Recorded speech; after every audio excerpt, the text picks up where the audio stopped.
Hello friends, कैसे हो आप लोग। उम्मीद है सब अच्छे होंगे, स्वस्थ होंगे।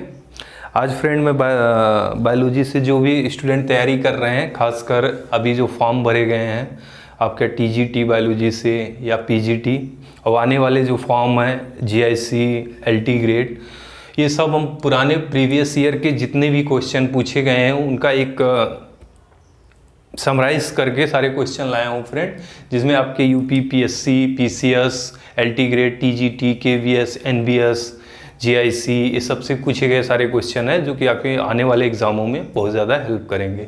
ठीक है, हमारा चैनल है study by doctor JK, DRJK। हमारे चैनल को सब्सक्राइब करिए, लाइक करिए। आइए स्टार्ट करते हैं प्रैक्टिस करना फ्रेंड। तो फर्स्ट क्वेश्चन है कि प्लाज्मिड विच become integrated into host chromosome replicate simultaneously called.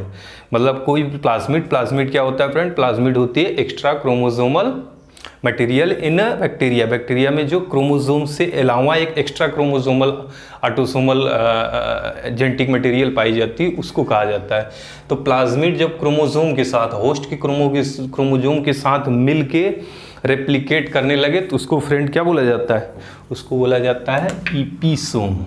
ठीक है, ईपीसोम बोला जाता है। ठीक है फ्रेंड, तो ये क्वेश्चन आया हुआ क्वेश्चन है, एलटी ग्रेड में आया हुआ है। फिर है स्मॉलेस्ट फ्री लिविंग ऑर्गेनिज्म, तो ये सबको पता होगा friend. Smallest free living organism कई ऑप्शन देता है, तो जहाँ माइकोप्लाज्मा दिया रहेगा तो वो सही आंसर जाएगा। माइकोप्लाज्मा को PPLO भी कहते हैं, प्लूरोनिमोनिया लाइक ऑर्गेनिज्म। ठीक है, ये पहली बार जो है PPLO टर्म जो दिए थे लुईस पास्चर ने दिए थे, लेकिन माइकोप्लाज्मा का डिस्कवरी पूछे तो नेकॉर्ड एंड रॉक्स साइंटिस्ट थे, उन्होंने माइकोप्लाज्मा का डिस्कवरी किया था। फिर इसको जो है एक बैक्टीरिया से अलग क्लास में रखा गया था जिसको मॉलिक्यूट कहते हैं। ठीक है, मॉलिक्यूट भी पूछता है। स्मॉलेस्ट लिविंग ऑर्गेनिज्म जो डिसीज काज करते हैं तो मॉलिक्यूट्स आती है, तो मॉलिक्यूट्स में माइकोप्लाज्मा आते हैं जिसको PPLO भी बोलते हैं।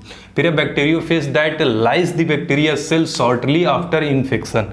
मतलब ऐसे बैक्टीरियो फेज के बारे में जो बैक्टीरिया को इन्फेक्ट करते ही उनका लाइसिस करने लगते हैं, तो उनको क्या शॉर्टली क्या बोला जाता है? ठीक है फ्रेंड, उनको क्या बोला जाता है? उनको बोला जाता है फ्रेंड वायरलेंट बैक्टीरिया। इसमें कई ऑप्शन दिया रहेगा, तो जो वायरलेंट बैक्टीरिया होते हैं, वेरुलेंट बैक्टीरिया होते हैं, वो इन्फेक्शन करते ही तुरंत कास रहते हैं। इसमें क्या है, ग्रिफी साहब एक साइंटिस्ट थे, उन्होंने निमोकोकस बैक्टीरिया पे एक्सपेरिमेंट किया था। उन्होंने देखा कि जो सेल मेम्ब्रेन है बैक्टीरिया के, उसके ऊपर एक गम जैसा लेईगोदा नामा स्ट्रक्चर कैप्सूल पाया गया। तो जिनमें ये कैप्सूल पाया गया उसको यस फेज बैक्टीरिया बोलते थे, वायरलेंट बैक्टीरिया थी। और जिसमें ये नहीं पाया गया उसको नॉन वायरलेंट बैक्टीरिया बोलते थे। तो जो लाइसिस इन्फेक्शन करते ही कर रहा है उसको वायरलेंट बैक्टीरिया बोलेंगे। फिर है व्हाट आर प्रियॉन्स। प्रियॉन्स क्या है? तो ये पिछले क्लास में भी इसके फर्स्ट पार्ट तो मैं करा रहा था वायरस का, तो भी बताया था फ्रेंड। प्रियॉन क्या है कि proteins, infectious protein causing material या एलिमेंट्स है। ठीक है, तो ये प्रोटीन के बने होते हैं, प्रोटीन के बने होते हैं। इसमें जेनेटिक मटेरियल DNA RNA नहीं होती है। ठीक है, उसके बाद bacteriophage is made up of. तो बैक्टीरियोफेज पता है, बैक्टीरियोफेज होते क्या है? कोई भी वायरस किसी बैक्टीरिया के इन्फेक्ट करे तो उसको बैक्टीरियोफेज कहा जाता है। अगर कोई वायरस किसी ब्लू ग्रीन एल्गी या साइनोबैक्टीरिया के इफेक्ट करे तो उसको साइनोफेज कहते हैं। तो यहाँ बैक्टीरियोफेज में बना क्या है? ये न्यूक्लियोप्रोटीन का बना है, प्रोटीन प्लस RNA या DNA। तो यहाँ आंसर जाएगा न्यूक्लियो प्रोटीन। ठीक है फ्रेंड, न्यूक्लियो प्रोटीन से बना हुआ है। उसके बाद which has only one type of nucleic acid either DNA और RNA। ये पता है, ये हम पिछले का चैप्टर में, ये वायरस का सेकेंड पार्ट का क्लास है फ्रेंड, जितने पूछे गए क्वेश्चन है। फर्स्ट पार्ट में मैंने बता दिया एकदम डिटेल में कि वायरस जो हमारा बना हुआ है वो या तो DNA रहेगा उसमें जेनेटिक मटेरियल, या RNA रहेगा, और प्लस प्रोटीन कोट रहती है जिसको कैप्सोमियर कहते हैं। ठीक है, तो इसमें वायरस या तो ऑप्शन में दिया रहेगा या कोई वायरस के एग्जाम्पल दिए रहेंगे, जैसे rabies virus, TMB, tobacco mosaic virus. तो जहाँ वायरस ऑप्शन दिया रहता है वहाँ टिक कर देंगे। फिर है T4 बैक्टीरियोफेज कैन ग्रो। तो T4 बैक्टीरियोफेज है फ्रेंड, ये ग्रो किया जाता है या तो आर्टिफिशियल जो है मीडियम में ग्रो किया जाता है, या तो किसमें, एस्चेरिचिया कोलाई जो बैक्टीरिया होती है तो उसमें ग्रो किया जाता है। इसको T4 बैक्टीरियोफेज का यूज जो है जेनेटिक इंजीनियरिंग, जो बायोलॉजी का जेनेटिक इंजीनियरिंग आजकल किया जा रहा है उसमें यूज किया जाता है। तो इसका ग्रोथ पूछा है, तो ग्रोथ में जो क्वेश्चन पूछा था उसमें आर्टिफिशियल मीडिया भी दिया था ऑप्शन, और इकोलाई एस्चेरिचिया कोलाई भी दिया था, तो बोथ हो जाएगा। तो एस्चेरिचिया कोलाई में और आर्टिफिशियल मीडियम में ग्रो करा सकते हैं। फिर है T4 प्लाज्मिड ऑफ बैक्टीरिया कैंड रिमूविंग ट्यूमर इंड्यूसिंग जीन, उसको क्या कहा जाता है? ठीक है फ्रेंड, जो T4 प्लाज्मिड होती है, ठीक है, जो T4 प्लाज्मिड होती है उसमें से अगर ट्यूमर इंड्यूसिंग जीन को हटा देंगे फिर उसको क्या कहेंगे? ठीक है फ्रेंड, क्वेश्चन समझ रहे हैं आप लोग? तो क्वेश्चन ये है, तो उसको कहेंगे फ्रेंड टीडीएनए। कई प्रकार के डीएनए आपने सुने होंगे। जो T4 प्लाज्मिड है इसमें दो प्रकार के, इस प्लाज्मिड में दो प्रकार के जो है स्ट्रक्चर पाए जाते हैं T4 प्लाज्मिड में। एक होता है TI प्लाज्मिड, जो TI होती है वो ट्यूमर इंड्यूसिंग फैक्टर पे काम करती है, जो रोग डिसीज काज कराती है। ट्यूमर मतलब एक गांठ बना लेगी जिसको हम लोग नॉर्मल कैंसर बोलते हैं, तो ये डिसीज काज करती है। दूसरा है टीडीएनए जो ट्रांसफर ऑफ जीन्स की ट्रांसफर, जो जेनेटिक इंजीनियरिंग में यूज किया जाता है, बायोलॉजिकल जेनेटिक इंजीनियरिंग में। तो T4 बैक्टीरिया में अगर ट्यूमर इंड्यूसिंग जीन को हटा देंगे तो क्या बोला जाएगा उसको? टीडीएनए, मतलब ट्रांसफर्ड डीएनए, जिसमें जीन का ट्रांसफर किया जाए, जेनेटिक इंजीनियरिंग में यूज होता है। फिर है पीपीएलओ क्या है? पीपीएलओ एक स्मॉलेस्ट माइकोप्लाज्मा है जिसका साइज जो है 0.1 mm से 0.25 mm तक होती है। इसका फुल फॉर्म होता है friend pleuro pneumonia like organism. ठीक है, pleural pneumonia like organism, spelling आप लोग देख लीजिएगा फ्रेंड। फिर है नेकेड वायरस। नेकेड वायरस पूछा है, नग्न विषाणु क्या होते हैं? तो वायरॉइड आपने सुना होगा, फर्स्ट क्लास में भी बताया था। ऐसे वायरस जिसमें जो है जो ऊपर की जो प्रोटीन कोट होती है वो एब्सेंट होती है, सिर्फ जो है इसमें क्या होता है, सिर्फ न्यूक्लिक एसिड होती हैं, आइदर आरएनए के छोटे छोटे टुकड़े होते हैं, प्रोटीन नहीं होती है, उसको क्या बोला जाता है? वायरॉइड। तो वायरॉइड को हम कॉमनली नेकेड भी बोलते हैं, वायरॉइड। ठीक है फ्रेंड, तो वायरॉइड को नेकेड वायरस बोलते हैं। फिर है virus replicate within the cell. जब कोई वायरस सेल के अंदर रेप्लिकेट होती है तो किसके द्वारा रोका जाता है? तो ये मैंने बताया, हमारे जो टी सेल है, हमारा जो रोग प्रतिरोधक क्षमता है, इम्यून सिस्टम, वो टी सेल द्वारा एक केमिकल रिलीज करता है, प्रोटीनियस पार्टिकल रिलीज करता है जिसको इंटरफेरॉन कहते हैं।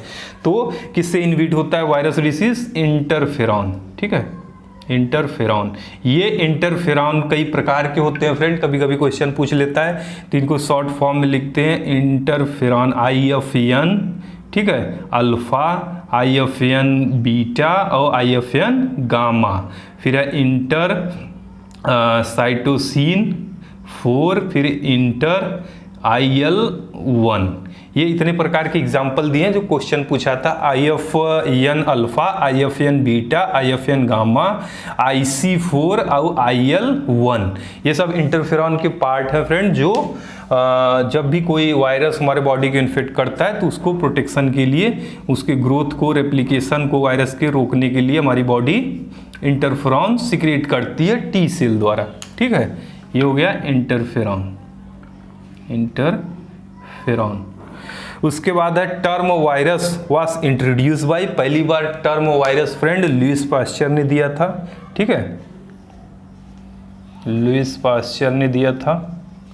और वायरस की डिस्कवरी पूछता है तो वो इवांस्की थे, जो टोबैको मोज़ेक वायरस पहली बार डिस्कवर्ड किए थे, लेकिन टर्म पूछा है तो लुईस पास्चर हो गए। उसके बाद आ जाइए capsid of virus is made up of. ठीक है, capsid of virus is made up of, तो मैंने बताया है फ्रेंड, जो वायरस होती है वो न्यूक्लिक एसिड, आरएनए या तो डीएनए, दोनों में से कोई एक रहेगा, ऊपर प्रोटीन की कवरिंग होगी, उसी प्रोटीन की कवरिंग को क्या बोलते हैं? कैप्सिड बोलते हैं। ठीक है, तो कैप्सिड किसकी बनी हुई है फ्रेंड? कैप्सिड बनी हुई है प्रोटीन की। किसकी बनी हुई है कैप्सिड? कैप्सिड बनी हुई है आपकी प्रोटीन की। ठीक है फ्रेंड, ये झिल्ली नामा स्ट्रक्चर बनी रहती है जो वायरस के न्यूक्लिक जेनेटिक मटेरियल को कवर की रहती है। फिर आ जाइए credit for first crystallisation of virus, virus की पहली बार क्रिस्टल फॉर्म में किसने किया था? तो ये भी कई बार क्वेश्चन पूछता है फ्रेंड, कई बार टीजीटी में और एलटी ग्रेड में सब में पूछ चुका है। यह है WM स्टेनले, ठीक है, WN स्टेनले ने पहली बार वायरस को क्रिस्टलाइज किया था। विच इज नाइदर प्रोकैरियोट और यूकैरियोट, कौन इनमें से प्रोकैरियोट और यूकैरियोट नहीं है? तो बहुत आसान क्वेश्चन है फ्रेंड, वायरस। वायरस का कोई भी एग्जांपल ऑप्शन में देखे, चाहे TMB वायरस हो, लाइसा वायरस हो, रेबिस वायरस हो, तो जो भी वायरस ऑप्शन है वो इसके एग्जाम्पल आ जाएंगे, क्योंकि वायरस को लिविंग और नॉन लिविंग के कनेक्टिव लिंक कहा गया है। इनको न जीव में रखा गया है न निर्जीव में रखा गया है। इनके जो निर्जीव कैरेक्टर हैं, नॉन लिविंग कैरेक्टर हैं, तो ये क्रिस्टलाइज हो जाते हैं, जो कि लिविंग क्रिस्टलाइज नहीं होते हैं। उसके बाद इनमें जो है रेस्पायरेशन, एब्जॉर्प्शन, डाइजेशन, पाचन क्रिया, ये सब नहीं होती है, जो निर्जीव में नहीं होती है। और इसको जो लिविंग इसलिए कहा गया है क्योंकि जब ये रोग काज करते हैं, डिसीज काज करते हैं, और जब ह्यूमन सेल या कोई लिविंग ऑर्गेनिज्म को इन्फेक्ट करते हैं तो उसमें ये डिवीजन करने लगते हैं, ठीक है, पैरासाइटिक, इसलिए इनको लिविंग और नॉन लिविंग की कड़ी कहा गया है। तो किसको नहीं रखा गया? वायरस को न प्रोकैरियोट में न यूकैरियोट में वायरस सेपरेटली पढ़ा जाता है। उसके बाद विच बैक्टीरियोफेज कंसिस्ट ऑफ, बैक्टीरियोफेज किस चीज का बना है? तो फ्रेंड्स बैक्टीरियोफेज आपका न्यूक्लियोप्रोटीन बना है। इसमें न्यूक्लिक एसिड, RNA DNA होगी या तो, और नहीं, और साथ में प्रोटीन होगी, तो ये आंसर जाएगा न्यूक्लियोप्रोटीन, ठीक है फ्रेंड। उसके बाद है कोलीफेज 174 कंटेन, तो कोलीफेज 174 ये बहुत बार क्वेश्चन पूछ चुका है फ्रेंड। ये सिंगल स्ट्रैंडेड DNA का बना है, ठीक है, सिंगल स्ट्रैंडेड DNA का बना हुआ है, ये याद रखना। इसमें जो जेनेटिक मटेरियल पेयर पाए जाते हैं वो पाए जाते हैं आपके, कितने पाए जाते हैं? 55386, ये भी पूछता है। कोलीफेज 5150 में जो जेनेटिक मटेरियल है उसमें जो है बेस पेयर कितने पाए जाते हैं, न्यूक्लियर बेस पेयर? तो 5386 ये सिंगल स्ट्रैंडेड DNA के होते हैं। एड्स इज कास्ड बाय, तो ये आप लोग को कई बार पढ़ाया जा चुका है। एड्स एक वायरल डिसीज है जो रेट्रोवायरस से होती है, ठीक है, acquired immuno deficiency syndrome, AIDS HIV virus इसको भी कहा जाता है। और ये किससे होती है? वायरस से। वायरस में किससे? रेट्रोवायरस से, ठीक है फ्रेंड। उसके बाद है outside the living cell virus particle, living cell के बाहर वायरस पार्टिकल को हम लोग क्या कहते हैं? वायरस पार्टिकल को, वायरस जब लिविंग सेल के अंदर नहीं है तो उसको नॉन सेलुलर कहते हैं, ठीक है, वायरस कहते हैं। तो उसको और क्या नाम दे सकते हैं? तो जो ऑप्शन दिया है इसमें फ्रेंड उसके हिसाब से मानेंगे, इसमें उसको वायरियन कहते हैं, वीरियन, ठीक है, वीरियन। वीरियन मतलब complete virus particle outside the living cell, living cell के बाहर है, एक जेनेटिक मटेरियल है, आइदर DNA और या RNA और साथ में प्रोटीन, तो उसको वीरियन कहते हैं। वीरियन किस चीज का बना है? तो वीरियन कंप्लीट DNA वायरस पार्टिकल है जिसमें न्यूक्लियोप्रोटीन होती है, न्यूक्लियोप्रोटीन होती है। आइदर DNA और RNA दोनों एक साथ नहीं होंगे वायरस में, या एक ही होगा। फिर नंबर ऑफ बेस पेयर, देखिए ये क्वेश्चन अभी पूछ चुका है ना, जो 5174 है ये सिंगल स्ट्रैंडेड DNA की है। इसमें जो है पूछा है अभी question number of base pair genome in 5174, तो इसका आंसर आ जाएगा 5386, ठीक है फ्रेंड। फिर है वायरस कंटेन, देखिए कई बार क्वेश्चन पूछा है वायरस क्या कंटेन करता है? वायरस आइदर DNA और RNA प्लस प्रोटीन, तो आंसर आ गया न्यूक्लियोप्रोटीन, ठीक है फ्रेंड। उसके बाद विच स्टेटमेंट इज ट्रू, इसमें कई स्टेटमेंट दिया था, जिसमें दिया था कि वायरस जो कवरिंग है वो प्रोटीन की बनी होती है जिसको कैप्सिड कहते हैं, और वो कैप्सोमियर की इकाई से मिलकर बनी है, तो वो ऑप्शन सही जाता है, ठीक है। तो कैप्सिड जो है एक कैप्सोमियर प्रोटीन की बनी होती है, वो ऑप्शन सही जाता है, कैप्सोमियर यूनिट की बनी होती है। फिर है बैक्टीरियोफेज। बैक्टीरियोफेज जानते ही हो आप लोग फ्रेंड, जब कोई वायरस किसी बैक्टीरिया को इन्फेक्ट करे उसको बैक्टीरियोफेज कहते हैं। जब कोई विषाणु किसी जीवाणु को इन्फेक्ट करे उसको बैक्टीरियोफेज कहते हैं। ये बैक्टीरियोफेज जो है बहुत इंपॉर्टेंट रोल प्ले करता है, जो पानी को सड़ने से बचाता है और जो हार्मफुल बैक्टीरिया उनको पहचानने में मदद करता है। हमारी जो पवित्र नदी है गंगा माता, गंगा नदी, उनमें बैक्टीरियोफेज पाए जाते हैं, जिसकी वजह से गंगा नदी, गंगा का पानी कभी दूषित नहीं होता, सड़ता नहीं, कभी खराब नहीं होता है। ठीक है, तो बैक्टीरियोफेज जो है, बैक्टीरियोफेज एक बैक्टीरिया इन्फेक्टेड बाय वायरस। ठीक है, उसके बाद है proteinaceous infectious particles which lack nucleic acid. तो ऐसे पार्टिकल्स जो प्रोटीनियस हैं, जो पहले क्वेश्चन में मैं डिस्कस भी कर चुका हूं, देखिए सारे क्वेश्चन वही रिपीट हो रहे हैं, बस लैंग्वेज चेंज होके। तो उसमें जो न्यूक्लिक एसिड आरएनए डीएनए ना हो, सिर्फ प्रोटीन ही हो और इन्फेक्शस काज करे, उसको प्रियॉन कहते हैं। ठीक है, प्रियॉन को प्रूसिनर ने खोज किया था। प्रूसिनर एक साइंटिस्ट थे, इसलिए उनको 1997 में नोबेल प्राइज भी दिया गया था प्रूसिनर को।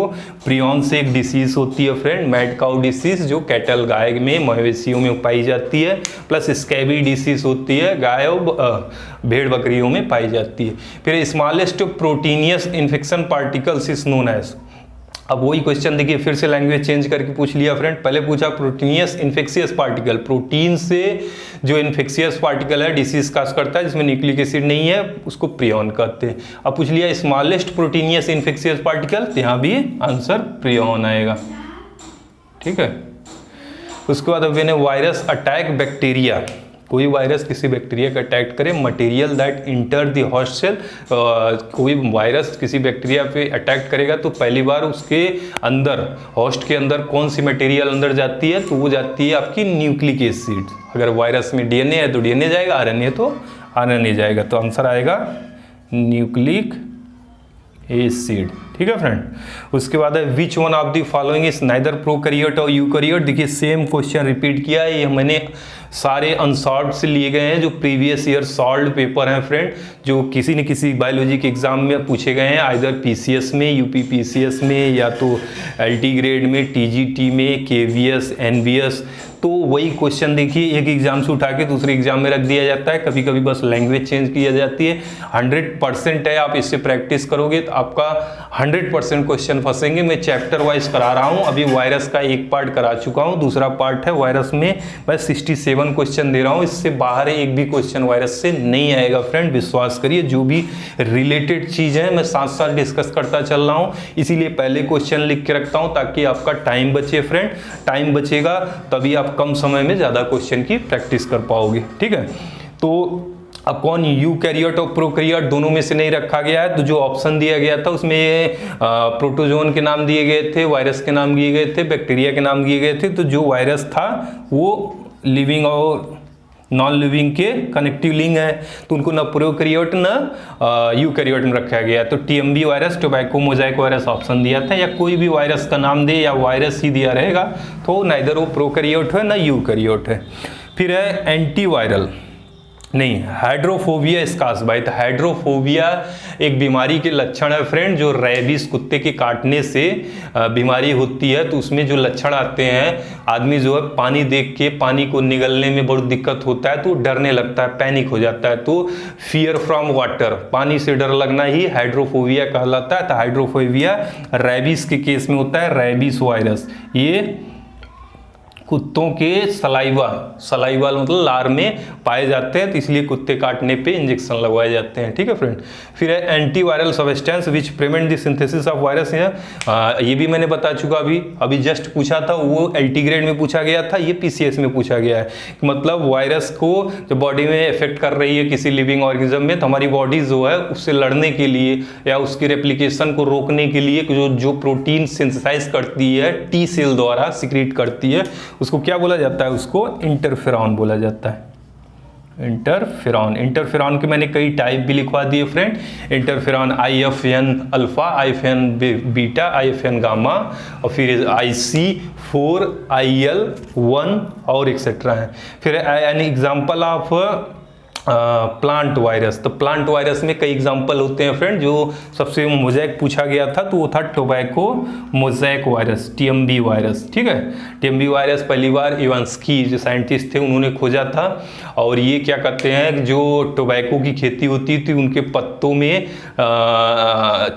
चच्चा लाइक स्ट्रक्चर बना देते थे। ये डंडा से भी स्ट्रक्चर होती है जो पौधों को डिसीज काज करती है, टोबैको मोज़ेक वायरस। फिर है आपका genetic material for TMV virus. TMV virus में आरएनए होती है जेनेटिक मटेरियल। ठीक है फ्रेंड, आरएनए, इसमें डीएनए नहीं होती है, आरएनए होती है ऐसे जेनेटिक मटेरियल। और इसका जो है आपका बेस पेयर है, वो बेस पेयर जैसे इसमें नहीं पूछा था 5 में, तो कभी कभी टीएमबी वायरस का पूछता है, तो वो है 21-30। ठीक है, जो जीनोम का बेस पेयर है वो 21-30 है। ठीक है फ्रेंड, तो ये वायरस के मैंने क्वेश्चन करा दिए। कोई प्रॉब्लम हो तो आप लोग हमें जो है कमेंट करिए फ्रेंड। हमारे चैनल को सब्सक्राइब करिए। हमारा चैनल है study bye DR doctor JK। ठीक है फ्रेंड, और ऐसे ही हम चैप्टर वाइज पूरे बायोलॉजी कवर करेंगे। जो प्रीवियस ईयर सॉल्व पेपर हैं, आप थ्योरी पढ़िए, उसके बाद हमारे पेपर को सॉल्व करिए। 100% इंपॉर्टेंट क्वेश्चन है, पूछे गए क्वेश्चन है, बस लैंग्वेज चेंज होती है। उसके एक्स्ट्रा क्या पूछ सकता है, साथ साथ हम वो भी बताने की कोशिश करेंगे फ्रेंड। आज जो है दूसरा क्लास है वायरस की, अब हम सेकेंड क्लास लेके आएंगे। तब तक के लिए थैंक यू फ्रेंड्स। हमारे चैनल को सब्सक्राइब जरूर करिएगा फ्रेंड।